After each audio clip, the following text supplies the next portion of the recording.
શ્રી અંધ વિદ્યાર્થી ભુવન વિસાવદર આજે આ સ્કૂલમાં જે ભોજન છે તે અશ્વિનભાઈ જાનકી ટેલરવાળા એમનું જે આજે ભોજન છે એ માત્ર ને માત્ર એક રાજી ખુશીથી એમણે એક ભોજન રાખેલું છે.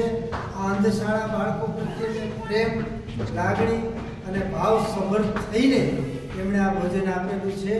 તો આપણે સૌ ઈશ્વરને એવી પ્રાર્થના કરીએ કે અશ્વિનભાઈ જાનકી ટેલરવાળાનો પરિવાર સદાને માટે સુખ શાંતિ અને સમૃદ્ધિ સભર રહે અને ઈશ્વર એમના પરિવાર અને એમના જીવનમાં ઉત્તરોત્તર પ્રગતિ થાય અને આવા એક કર્મયોગી કે ધર્મયોગી તરીકેના આવા સારા કાર્યો કરતા રહે એવી સૌ આપણે ઈશ્વરને પ્રાર્થના કરીએ.